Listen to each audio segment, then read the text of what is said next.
Lecture 2 में हमने cover किया था असेक्सुअल रिप्रोडक्शन यानी कि अलैंगिक जनन। थ्योरी कवर करने के बाद में अब अटेम्प्ट करेंगे कुछ एमसीक्यूज और लास्ट में हम आंसर राइटिंग की प्रैक्टिस करेंगे और देखेंगे कि किस तरह से आंसर राइटिंग को अच्छे तरीके से लिखा जा सकता है जिससे कि मार्क्स कटने की पॉसिबिलिटी कम से कम हो। तो पहले ऑब्जेक्टिव क्वेश्चंस को अटेम्प्ट करते हैं, जिसमें पहले क्वेश्चन में पूछा गया है जिंजर यानी कि अदरक। इसमें वेजिटेटिव प्रोपोगेशन जो कि असेक्सुअल रिप्रोडक्शन का ही दूसरा नाम है, ये किसके थ्रू होता है? पहले ऑप्शन में दिया गया है ऑफसेट। आपको पता है कि ऑफसेट बेसिकली एक्वाटिक प्लांट्स का करेक्टर है, तो ये तो नहीं हो सकता। ठीक है, ऑफसेट में क्या होता है, जो एक्वाटिक प्लांट्स होते हैं यानी जो जलीय पौधे होते हैं उनका स्टेम पानी और थोड़ा ईयर इनके कांटेक्ट में रहता है और उसमें जो नोड्स होते हैं वहां से रूट्स और शूट डेवलप होती हैं। इस तरह से पर्टिकुलर नोड से क्या होता है, एक नया प्लांट जन्म लेता है। तो पहला ऑप्शन नहीं हो सकता। Second option bulbils. बल्बिल्स शब्द आया है बल्ब से। बल्ब का मतलब होता है कुछ इस तरह का स्ट्रक्चर जो एक एंड पे स्वेलन टाइप का है और दूसरे एंड पे शार्प है।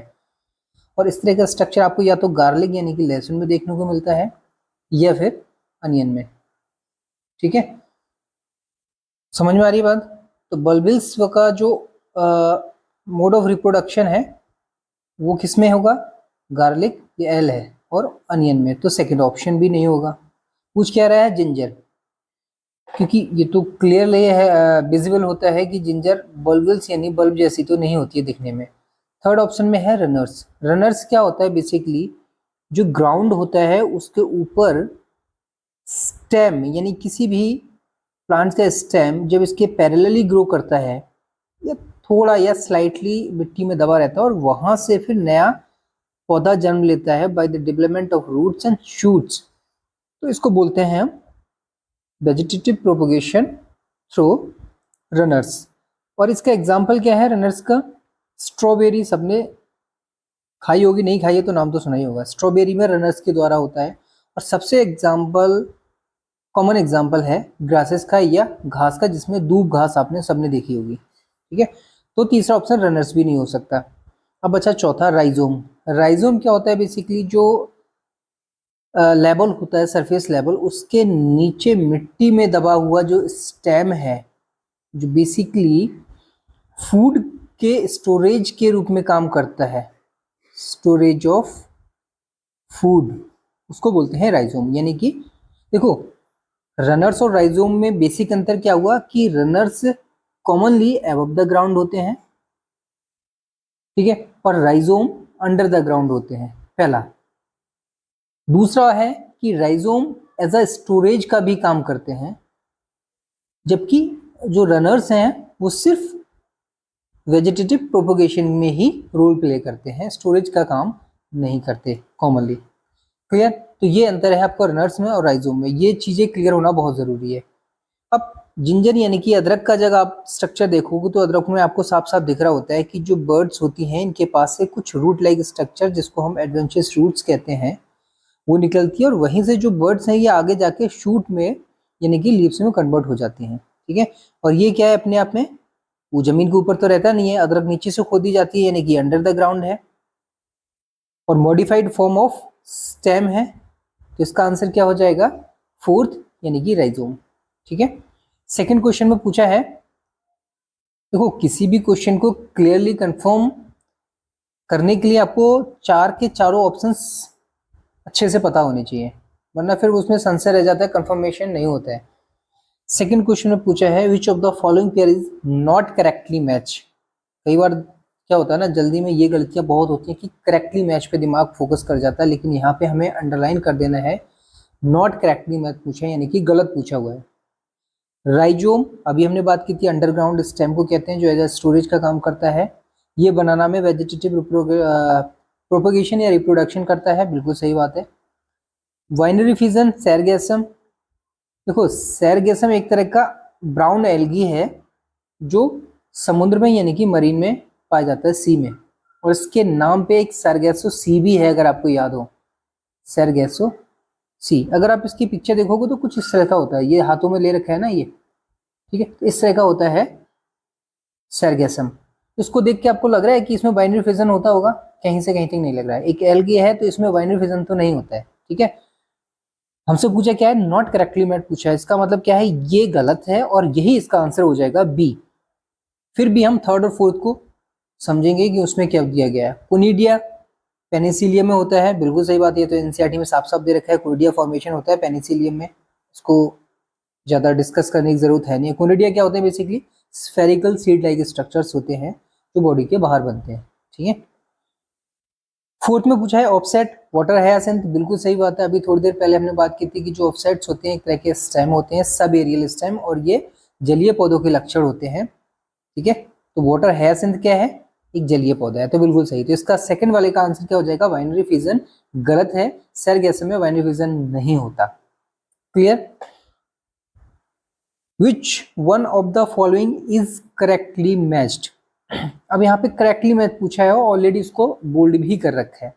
सही कौन सा है? ऑनियन में वर्ब के थ्रू वेजिटेटिव रिप्रोडक्शन होता है, बिल्कुल सही बात है। जिंजर में शक्कर के थ्रू होता है। अब आपको ये समझ में होना चाहिए पहले कि शक्कर होता क्या है, तब आप इसको समझ पाओगे कि जिंजर में शक्कर होता है या नहीं होता है, ठीक है। तो यहाँ पे एक क्वेश्चन तो हमारा जो ये हो गया कि अगर हमें शक्कर के बारे में नहीं पता है तो हम यहाँ पे मात खा सकते हैं, यानी कि कंफ्यूज हो सकते हैं, ठीक है। तो अगर हमें डाउट हो रहा है तो हम क्या करते हैं, इसको अभी यहीं पे थोड़ा सा ब्राउन देते हैं, स्टॉप लेते हैं, इस पे अभी ध्यान नहीं देंगे। थर्ड और फोर्थ पे डिस्कस करते हैं। थर्ड ऑप्शन में दे रखा है क्लेमाइडोमोनास में कोनिडिया फॉर्मेशन। तो ये तो साफ साफ दिख रहा है ये पूरी तरह से गलत है। कोनिडिया फॉर्मेशन बेसिकली पेनिसिलियम का कैरेक्टर है, और क्लेमाइडोमोनास में जू स्पोर्स बनते हैं जिनमें फ्लैजेला होते हैं और जो मोटाइल होते हैं, एक जगह से दूसरी जगह जा सकते हैं। तो ये तो कंफर्म हो गया कि जो करेक्टली मैच पूछा है वो ना तो सी है, ठीक है। और अभी फर्स्ट और सेकंड पे वैसे तो आंसर आपको पहले पता चल ही गया फर्स्ट वाला है, लेकिन फिर भी हम लास्ट के तीन ऑप्शन भी डिस्कस करते हैं, ठीक है। फोर्थ ऑप्शन ईस्ट में पूछा है कि ईस्ट जो होता है, जिसको हम खमीर कहते हैं, जो एक तरह का कवक है, उसमें किस तरह का वेजिटेटिव रिप्रोडक्शन होता है या असेक्सुअल रिप्रोडक्शन होता है, नॉट वेजिटेटिव, असेक्सुअल रिप्रोडक्शन, ठीक है। क्योंकि वेजिटेटिव रिप्रोडक्शन स्पेशली प्लांट के रेफरेंस में यूज किया जाता है। तो ईस्ट में जूस्पोर तो नहीं बनते, जूस्पोर कहाँ बनते हैं? क्लेमाइडोमोनास में बनते हैं, तो ये भी गलत हो गया। पूछा है करेक्टली मैच, पहले हमने आंसर दे ही दिया है इस पे कि ये आंसर तो ए वाला है, लेकिन जिंजर में अगर हमने देखा था कि जिंजर, ये पूरी तरह से गलत है, समझ में आ गया, क्योंकि जिंजर में किसके द्वारा होता है? राइजोम के द्वारा होता है। बट सवाल यहाँ पे ये है कि हमें ये पता है क्या कि ये शक्कर का मतलब क्या होता है? पहले इस चीज को समझो, ठीक है। शक्कर एस को रिलेट करो शूट से, एस फॉर शक्कर, एस फॉर शूट। तो शक्कर बेसिकली एक अंडरग्राउंड स्टेम यानी कि राइजोम का वो हिस्सा होता है या वो नोड होता है जहां से रूट डेवलप होती हैं और शूट डेवलप होती है जिनसे पत्तियां बनती हैं, और यहीं से एक नया पौधा जन्म लेता है, ठीक है। तो शक्कर का मतलब शूट, और शूट कहाँ डेवलप होती है? राइजोम पे।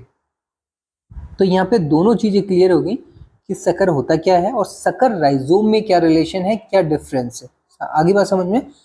शक्कर बेसिकली शूट पार्ट को कहते हैं जहां से कलियां डेवलप होती हैं, और राइजोम अंडरग्राउंड स्टेम होता है, और शक्कर राइजोम से ही डेवलप होता है, ठीक है। तो आंसर क्या हो जाएगा थर्ड वाले का? ए, अनियन। फोर्थ क्वेश्चन पे आगे बढ़ते हैं। The eyes of the potato tuber are, ये पूछ रहा है कि जो आलू है उसमें जो आई वर्ड्स होती हैं, जर्मिनेटिंग आई वर्ड्स, ये क्या होती है, ठीक है। पहले ऑप्शन में पूछा है रूट वर्ड्स, रूट वर्ड्स तो बिल्कुल भी नहीं होती हैं। रूट का मतलब आपको पता ही है कि जहां से जड़ें निकलती हो या जड़ों में जड़ों के जो रेशे होते हैं वहां से कलियां निकल रही हों, बिल्कुल नहीं। फ्लावर वर्ड्स ये भी नहीं है, फ्लावर तो बहुत बाद की स्टेज है, पहले शूट डेवलप होगी, तना बनेगा, पत्तियां आएंगी, फिर फूल आएगा, तब कहीं जाके होगा, ठीक है। शूट वर्ड्स ये हो सकती है, ठीक है, क्योंकि अभी हमें क्लियर नहीं है इसलिए। एक्सिलरी वर्ड्स, एक्सिलरी वर्ड्स क्या होती हैं? अब इस चीज को समझो पहले। देखो एक्सिलरी वर्ड शब्द आया है एक्सिस से, और एक्सिस क्या होता है? बेसिकली एक नोच वाला जो पार्ट, किसी भी स्टेम में जो नोच वाला हिस्सा होता है। नोच का मतलब क्या होता है? मान लीजिए ये स्टेम है और यहाँ से एक पत्ती निकली, ठीक है, और पत्ती के पास ही एक नोच जैसा संरचना बनती है और यहीं से फिर कलियां निकलती हैं, ठीक। आगे बात समझ में। शूट वर्ड्स क्या होती है? अब अब देखो यहाँ पे क्लियर हो रहा होगा शायद तुम्हें। तो बेसिकली ये जो आई बर्ड्स निकल रही हैं आलू में, ये कहाँ से निकलती है? नोच वाले हिस्से से निकलती है, जो आई के सिमिलर होता है, जो आंख जैसा दिखता है दूर से। और ये संरचना कहाँ बनती है? ये बनती है एक्सिस पे। एक्सिस मतलब उस जगह पे जहाँ से पत्तियां निकलती हैं स्टेम से, या हम ये भी कह सकते हैं कि स्टेम और पत्ती जहाँ पे जुड़ी रहती है। तो इसका आंसर होगा D, axillary buds. Shoots words क्यों नहीं होगा? क्योंकि शूट वर्ड्स जो होती है बेसिकली वो अलग है। यहाँ से जर्मिनेट होने के बाद जो बर्ड डेवलप हो जाती है, ठीक है, जर्मिनेटिंग बर्ड्स जो डेवलप हो जाती है उसके बाद वो कहलाती है शूट बर्ड्स। लेकिन ये पूछ रहा है कि आइज, आइज का मतलब जो नोच वाला पार्ट है इसको क्या कहते हैं? तो ये क्या हो जाएगा? बेसिकली एक तरह से एक्सिलरी वर्ड्स है, क्योंकि ये एक्सिस वाले पार्ट से निकल रहा है। फिफ्थ क्वेश्चन में पूछा है what is common between vegetative reproduction and apomixis. अब देखो, आपको अगर ये एपोमिक्सिस अभी हमने स्टडी नहीं किया, लेकिन फिर भी आप इसको समझ जाओगे, क्योंकि वेजिटेटिव तो आप जानते हो ना। वेजिटेटिव में बेसिकली क्या होता है? वेजिटेटिव एक तरह का असेक्सुअल मोड ऑफ रिप्रोडक्शन है। प्लांट्स के केस में हम असेक्सुअल रिप्रोडक्शन को वेजिटेटिव बोल देते हैं, और एनिमल्स में हम उसको असेक्सुअल बोलते हैं, ठीक है। और असेक्सुअल में क्या होता है कि एक सिंगल पेरेंट से ही संतान बनती है, और जब सिंगल पेरेंट से संतान बनेगी तो वो जेनेटिकली यानी कि जीन के रूप में, और मॉर्फोलॉजिकली यानी बाहर से दिखने के रूप में। मॉर्फोलॉजिकली कैसी होगी? पेरेंट्स के जैसी होगी, सिमिलर होगी, ठीक है। आगे बात समझो। तो इसको हम क्या कहते हैं? एक तरह से क्लोन कहते हैं ऐसे ऑफस्प्रिंग से, जो पूरी तरह से अपने माता पिता या अपने किसी सिंगल पेरेंट के समान हो। तो अब डिस्कस करते हैं। अब देखो, समझने वाली बात यहाँ पे ये है कि हमने 4 ऑप्शन ना पढ़ के पहले हमने किस पर जोर दिया? हमने समझने पे जोर दिया क्वेश्चंस को। क्वेश्चंस में जो टर्मिनोलॉजी फंसाई गई है वो हमें समझ में आ रही है या नहीं आ रही है। वो समझ में आ रही है तब तो हम 4 में से एक ऑप्शन टिक कर देंगे। वो नहीं समझ में आ रही है तो फिर जय माता दी होगा, तुक्का लगाओगे और कुछ नहीं होगा। पहले ऑप्शन में पूछा गया है both are applicable to only dicot plants. अब जहां ओनली शब्द आ जाए ना, वहां थोड़े सतर्क हो जाना, क्योंकि ओनली जैसा शब्द फिर यूनिवर्सल ट्रूथ हो जाता है कि ये सिर्फ इसी के ही साथ होता है, तो ये तो गलत है, ठीक। क्योंकि डाइकोट नहीं, मोनोकॉट में भी ये चीजें होती हैं, ठीक है। जैसे बनाना, बनाना मोनोकॉट प्लांट्स है, और उसमें क्या होता है? वेजिटेटिव रिप्रोडक्शन होता है, तो ये चीजें ही गलत हो गई। Both bypass the flooring phase, बिल्कुल भी नहीं, ठीक है, ऐसा बिल्कुल नहीं है। कुछ जब अनफेवरेबल कंडीशंस आती है तो उस टाइम पे प्लांट्स या वो एनिमल्स जो असेक्सुअल रिप्रोडक्शन को फॉलो कर रहे थे वो स्विच कर जाते हैं सेक्सुअल रिप्रोडक्शन में, ठीक है, अनफेवरेबल कंडीशंस में। तो ऐसा भी नहीं है कि इसको बाईपास कर रहे हैं, बिल्कुल गलत है। क्योंकि और ऐसा बिल्कुल नहीं है कि जिन एनिमल्स या प्लांट्स में असेक्सुअल रिप्रोडक्शन होता है उसमें सेक्सुअल नहीं होता। बहुत सारे एनिमल प्लांट्स ऐसे हैं कि कुछ पर्टिकुलर सिचुएशन में, कंडीशन में वो असेक्सुअली रिप्रोड्यूस करते हैं, अलैंगिक रूप से अपने संतान को बनाते हैं। कुछ परिस्थिति में वो सेक्सुअल यानी कि लैंगिक रूप से संतान उत्पन्न करते हैं। सी में पूछा है both occur round of the year, बिल्कुल भी नहीं। इनका एक पर्टिकुलर टाइम होता है, क्योंकि round of the year weather conditions एक जैसी नहीं रहती, और जो रिप्रोडक्शन वाला पार्ट होता है वो बेसिकली हमेशा फेवरेबल कंडीशंस को चुनता है। डी में कहा है both produces progeny identical to the parent. अब इसमें दिमाग लगाने की जरूरत नहीं, ये आपको पहले ही पता है, ये कंफर्म है कि ये तो 100% है कि जो प्रोजेनी होती है, जो संतान होती है, वो पूरी तरह से अपने पेरेंट्स के आइडेंटिकल होती है, क्योंकि उसमें सिर्फ सिंगल पेरेंट इन्वॉल्व हो रहा है। तो आंसर क्या हो जाएगा? डी। 6 क्वेश्चन में पूछा हुआ है which of the following pairs is wrongly matched. इनमें फिर आपसे पूछा है गलत ना कि सही। पेनिसिलियम में कोनिडिया के थ्रू होता है, बिल्कुल सही है। वाटर हायासिंथ में रनर के थ्रू होता है, ये गलत है, क्योंकि वाटर हायासिंथ में क्या होता है? ऑफसेट। और अब सर हमने कहा था कि ऑफसेट बेसिकली एक तरह का स्टेम होता है, और ये किसका करेक्टरिस्टिक्स है?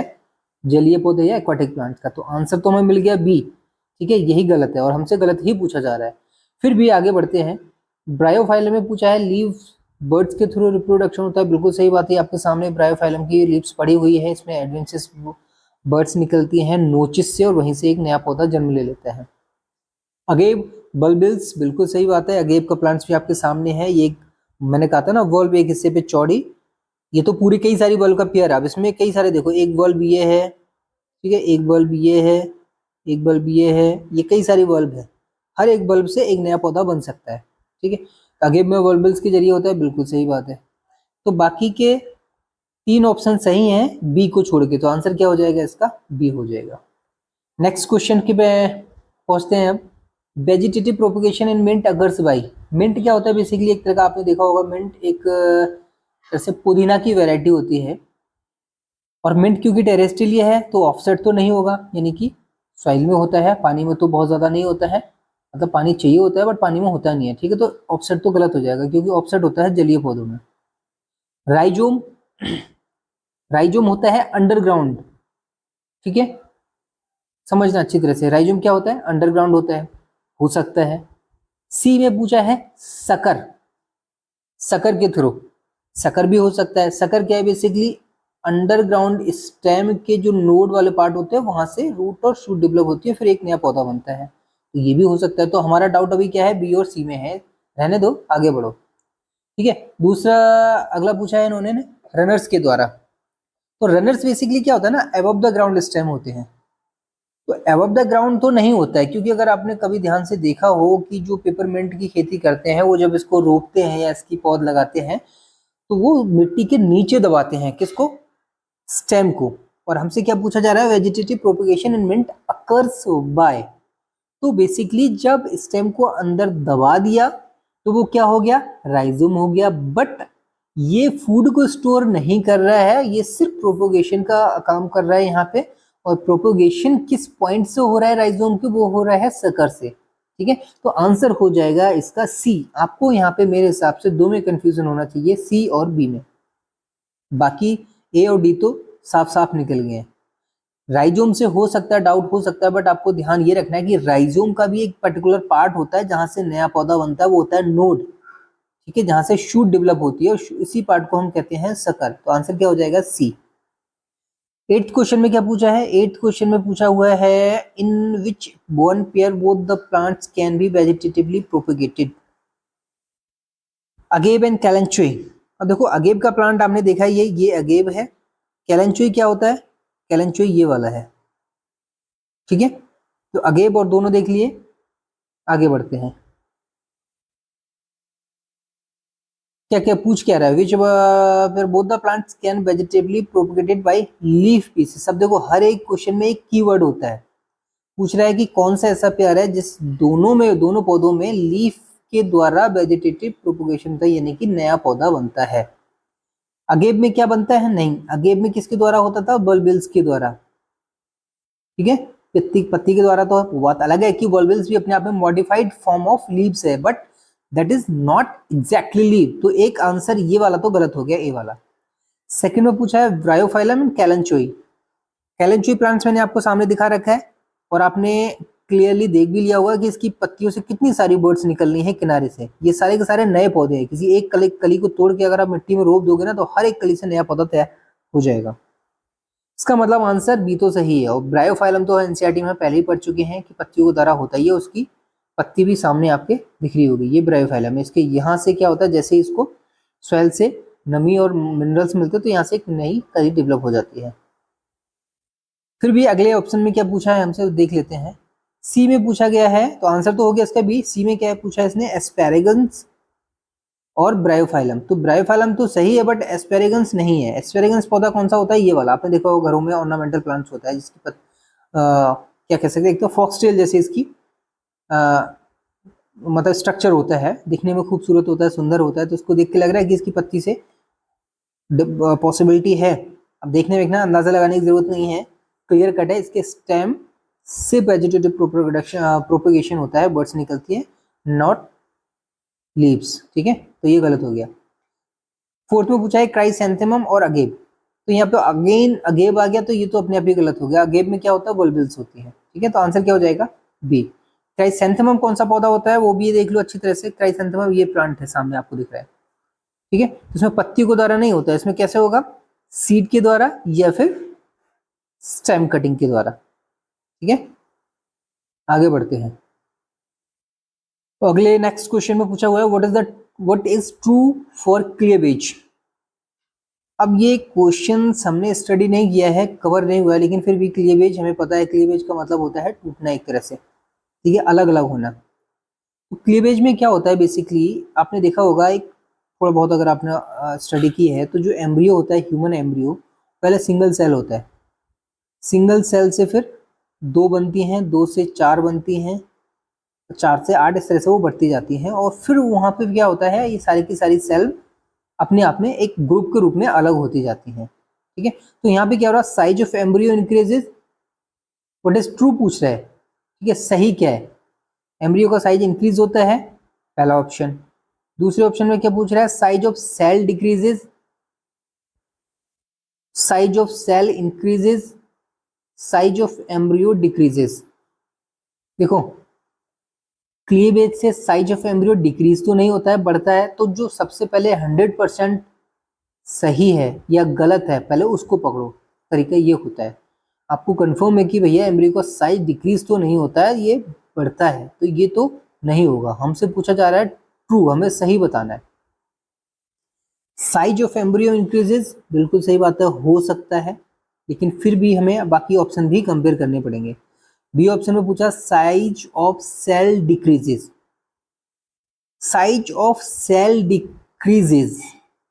अब इसमें थोड़ा कंफ्यूजिंग वाला स्टेटमेंट है ये, थोड़ा एक बार आगे बढ़ते हैं। सी ऑप्शन में हम जो गलत है पहले, जो क्लियर है उसको निकाल देते हैं। साइज ऑफ सेल इंक्रीजेज, अब देखो साइज ऑफ सेल अगर इंक्रीज करेगा तो बहुत ज़्यादा वो स्पेस कवर कर लेगा और सेल का जो डिवीजन है वो नहीं हो पाएगा।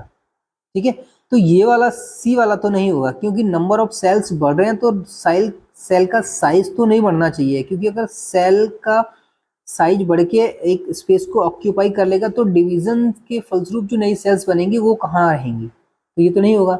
अब इसी से जुड़ा हुआ है कौन सा, B, size of cell decreases. अब देखो समझो ध्यान से, यहाँ पे अभी एम्ब्रियो कंप्लीट नहीं बना है। ठीक है, यहाँ पे पूछ रहा है क्लीवेज, क्लीवेज सेल के लेवल पे होता है, तो यहाँ पे अभी सेल की बात हो रही है, तो जो आंसर होना चाहिए वो सेल से रिलेटेड होना चाहिए। कह रहा है साइज ऑफ सेल डिक्रीजेज, तो जैसे जैसे नंबर ऑफ सेल्स बढ़ेंगी, ठीक है, तो वैसे वैसे क्या होगा, स्पेस ऑक्यूपाई होगा, स्पेस ऑक्यूपाई होगा तो वो रेसिस्ट करेगा सेल के साइज में बढ़ने को, और वो क्या कहेगा कि अभी डिवाइड करो बस। तो यहाँ पे डिवीजन पे ज्यादा फोकस है rather than increasing in size, तो आंसर हो जाएगा इसका बी।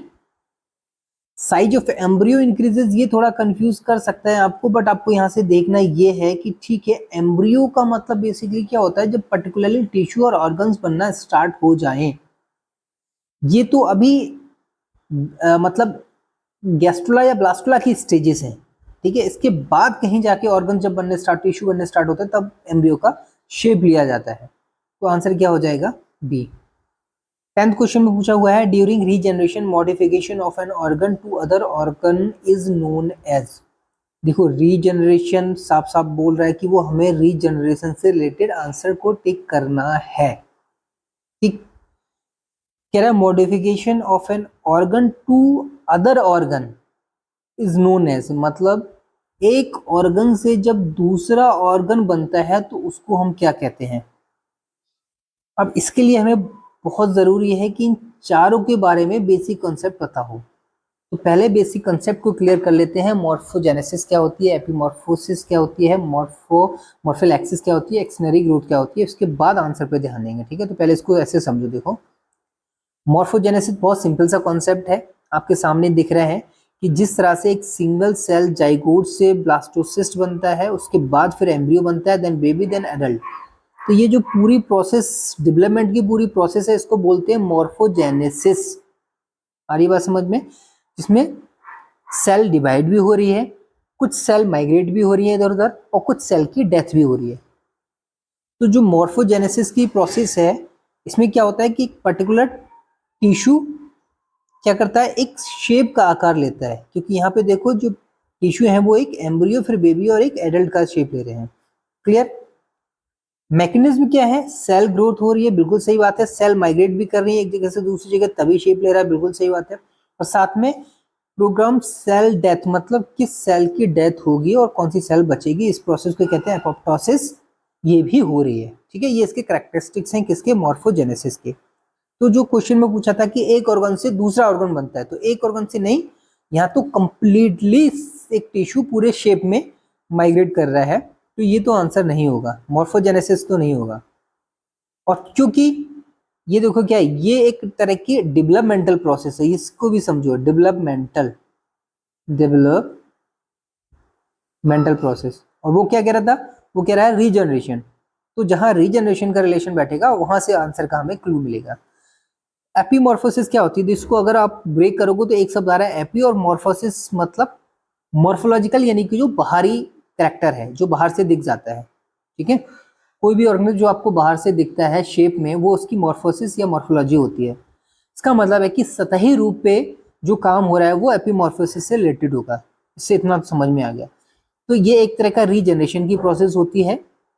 और इसमें होता क्या है कि अगर कोई पार्ट डैमेज हो जाता है, जैसे फॉर इसका सबसे आसान जो उदाहरण है वो है जब हमारे कहीं कट लग जाता है, ठीक है, या वुंड हो जाता है, घाव हो जाता है, तो उस घाव को भरने के लिए क्या होता है, नई सेल्स बनती हैं।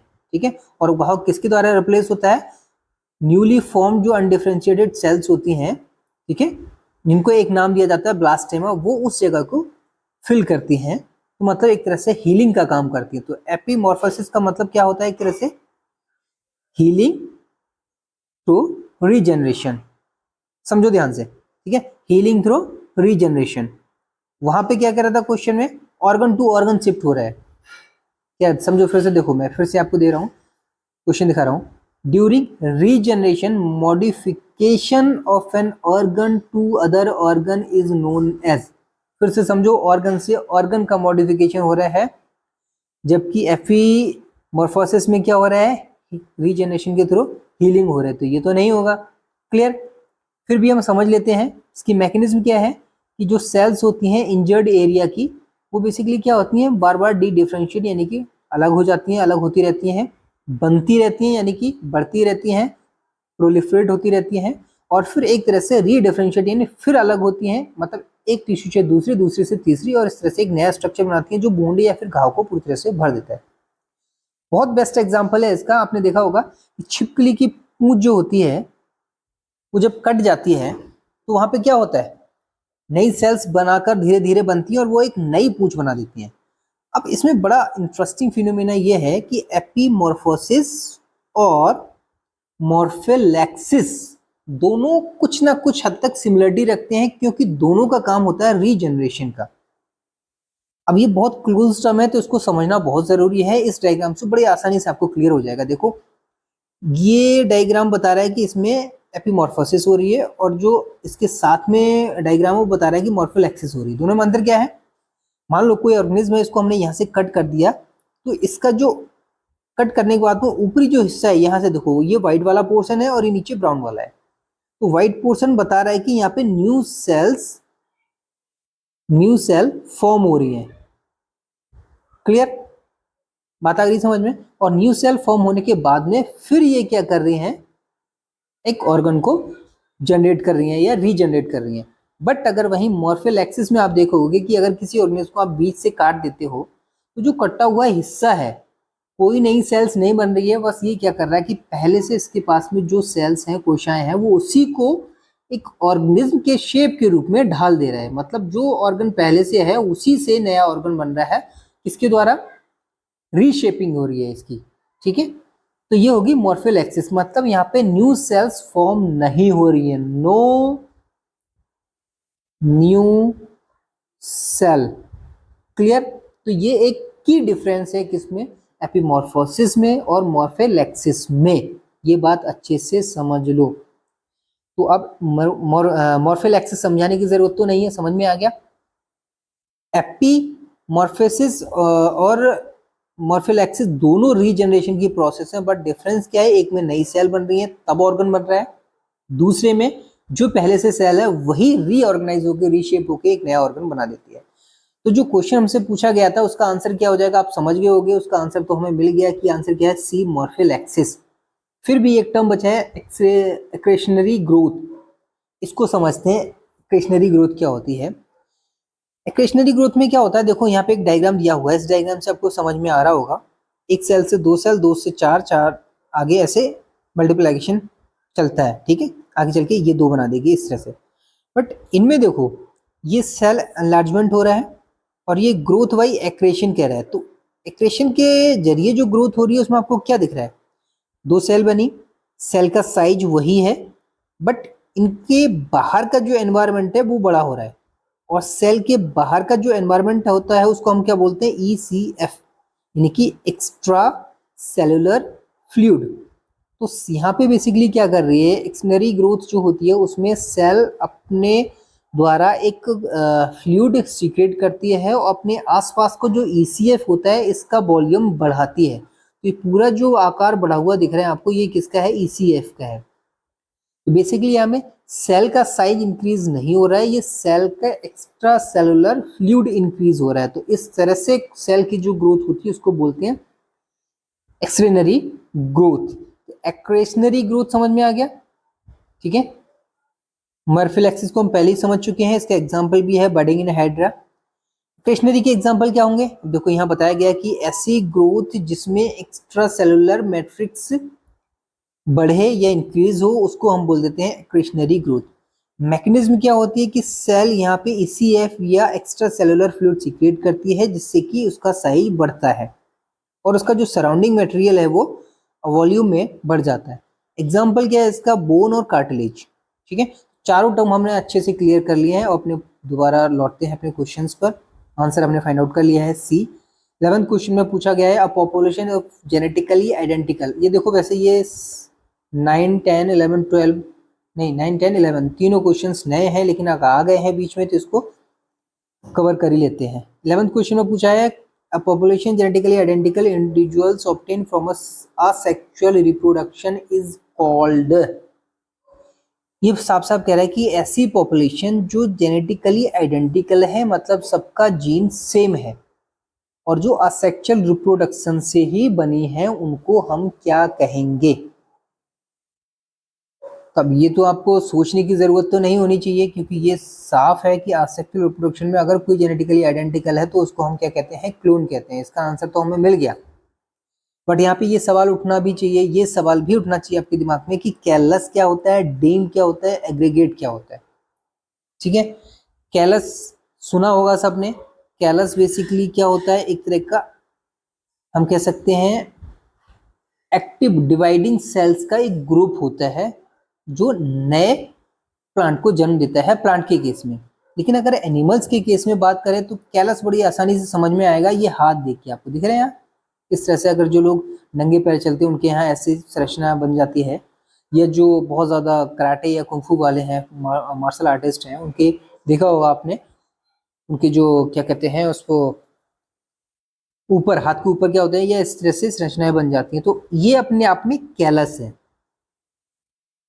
कैलस अपने आप में क्या होता है, एक प्रोटेक्टिव रिस्पॉन्स होता है बॉडी का या सेल्स का, ठीक है। तो दोनों कंटेक्स्ट में समझो कि प्लांट के केस में एक्टिवली डिवाइडिंग सेल्स का ग्रुप होता है जो नए प्लांट को जन्म देता है, बट एनिमल्स के केस में एक एक प्रोटेक्टिव रिस्पॉन्स होता है सेल्स का जो एक कह सकते हैं आप प्रोटेक्शन वाली कवरिंग तैयार करता है जो इंजरी से प्रिवेंट करती है, बचाती है। कैलस समझ में आ गया। डीम क्या होता है, मान लो कोई एक जगह है वहां पे कई सारी पॉपुलेशन रह रही है, 3 पॉपुलेशन है, A, B और C, A, B और C। हर एक में कुछ ऑर्गेनिज्म है, नंबर ऑफ ऑर्गेनिज्म। तो समझो यहां से ध्यान से कि तीनों पॉपुलेशन, तीनों कम्युनिटी के जो ऑर्गेनिज्म है वो आपस में ही रिप्रोड्यूस कर रहे हैं, वो किसी पास वाली कम्युनिटी से रिप्रोडक्शन या मिलके मेटिंग करके रिप्रोडक्शन नहीं कर रहे हैं। तो इस क्लोज कम्युनिटी को हम कहते हैं डीम। फिलहाल इतना समझ लो, डिटेल आगे कभी मौका मिलेगा समझेंगे। एग्रीगेट का तो आपको पता ही है, एग्रीगेट का मतलब होता है जब कई सारी छोटी छोटी चीजें आपस में मिलकर एक बड़ा रूप लेती हैं तो उसको हम एग्रीगेशन बोलते हैं। क्लियर। तो 11 का आंसर हो गया B और हमने बाकी सारे टर्म को भी समझ लिया। लास्ट क्वेश्चन है, उसको कवर करते हैं। Vegetative reproduction of agave occurs through. Agave आपको पता है, और अगेब में किसके थ्रू होता है, बल्बिल्स के थ्रू होता है। एक नहीं 4 बार हम डिस्कशन कर चुके हैं। अब इसमें राइजोम क्या होता है वो भी हम बात कर चुके हैं। अंडरग्राउंड स्टेम होता है, स्टोरेज ऑफ फूड का काम करता है, फूड को भी स्टोर करता है। स्टोलेंस क्या होता है ये समझो, रनर्स जो होता है ना, रनर्स, उसको स्टोलेंस भी कहते हैं, ठीक है। ये ध्यान रखना, रनर्स और स्टोलेंस लगभग एक ही है, और रनर्स हम पहले समझ चुके हैं, ठीक है। तो इस पर बात करने की हमें लगता नहीं बहुत जरूरत है। तो सबको याद क्या रखना है कि रनर्स और स्टूलेंट्स एक ही होते हैं। सकर्स भी हम बात कर चुके हैं। अंडरग्राउंड जो स्टेम होता है वहां से नोट से जो रूट्स और वेजिटेटिव बर्ड्स निकलती हैं वो क्या होता है, सकर वाला पार्ट होता है। सकर मतलब शूट डेवलपिंग बर्ड्स। ठीक, अब लास्ट में अब देखो ये केले का जो मैंने सारी ये पिक्स यहाँ पे बनाई है ना, ये केले की ये क्या है, राइजोम है जिनसे नया केला बनेगा। ये कैलस के एग्जाम्पल हो गए, ये कैलेंचुई हो गया, स्पैरेगस हो गया, ये ब्रायोफाइलम हो गया, क्राइसैंथेमम हो गया। ठीक है, मॉर्फोजेनेसिस के एग्जाम्पल हो गया, ये आपको पता है, डिस्कस कर चुके हैं हम पहले। अब आते हैं हम आंसर राइटिंग पे। मान लो क्वेश्चन नंबर 1 में आपसे 2 नंबर में पूछा है what is the offsprings, why is the offsprings formed by asexual reproduction referred to as clone। तो 2 नंबर में आपको इसका मतलब क्या है, आपको क्वेश्चन को इस तरह से लिखना है ताकि एक एक नंबर देने को एग्जामिनर मजबूर हो जाए। जैसे कीवर्ड को पकड़ो, हमेशा लिखने से पहले कीवर्ड को पकड़ो। जैसे जो क्लोन बात कही है, क्लोन और असेक्सुअल रिप्रोडक्शन, ये 2 शब्द इसमें क्या है, कीवर्ड्स हैं। ठीक है, समझो इस चीज को। क्लोन क्या होता है, वो संतान, पहली चीज जो सिर्फ सिंगल पेरेंट से बनती है। पहला कीवर्ड क्या हो गया आंसर राइटिंग का, सिंगल पेरेंट। दूसरा कीवर्ड क्या है आंसर राइटिंग का, कि जो सिंगल पेरेंट से बनी संतान होती है वो जेनेटिकली, ठीक है, कैसे होती है, सिमिलर होती है। किसके सिमिलर होती है, पेरेंट्स के। तीसरा कीवर्ड क्या है कि ये संतान मॉर्फोलॉजिकली भी सिमिलर होती है, यानी कि बाहर से दिखने में भी ये पेरेंट्स के सिमिलर होती है। तो ये है 3 कीवर्ड। अगर आपने 3 कीवर्ड यहाँ पे लिख दिए तो मजबूरन उसको 2 नंबर देने पड़ेंगे, क्योंकि आपने कुछ छोड़ा नहीं है इसमें। जो एस्पेक्ट से आपने सारे के सारे कवर कर दिए कि सिंगल पेरेंट इन्वॉल्व होता है, जेनेटिकली सिमिलर होती है ऑफस्प्रिंग, मॉर्फोलॉजिकली सिमिलर होती है। अब इन 3 कीवर्ड से मिलकर आप 2 या 3 लाइन बना दो। जैसे ये क्या पूछ रहा है, व्हाई इज द ऑफस्प्रिंग्स, तो यहीं से स्टार्ट कर दो कि offsprings formed by asexual reproduction are similar, are, या ऐसे कह सकते हो, are genetically and morphologically similar to the parents because only single parent involved in this type of reproduction। ऐसे लिख सकते हो, या सिंपल लिख सकते हो कि asexual reproduction या through asexual reproduction offsprings is genetically and morphologically similar to their parents। या तीसरा तरीका यह हो सकता है, in asexual reproduction only single parent involved, hence the offsprings is genetically and morphologically similar to the parents and called clone। तो देखो आपको ये पता होना चाहिए कि इसमें शब्द 3 कौन से आने चाहिए, लैंग्वेज कुछ भी हो सकती है। ठीक है, अगले क्वेश्चन में पूछा है what is vegetative propagation, give 2 suitable examples. अब मान लो ये क्वेश्चन आपसे पूछा है 2 नंबर में, ये भी तो 2 नंबर कैसे बटे हैं। 1 नंबर तो आपको मिलेगा कि जब आप डिफाइन करोगे कि वेजिटेटिव रिप्रोडक्शन होता क्या है। दूसरा नंबर आपको तब मिलेगा जब आप 2 एग्जाम्पल को वहां मेंशन करोगे। अगर आपने डेफिनेशन लिख दी और एग्जाम्पल नहीं दिए तो आपको 1 ही नंबर मिलेगा।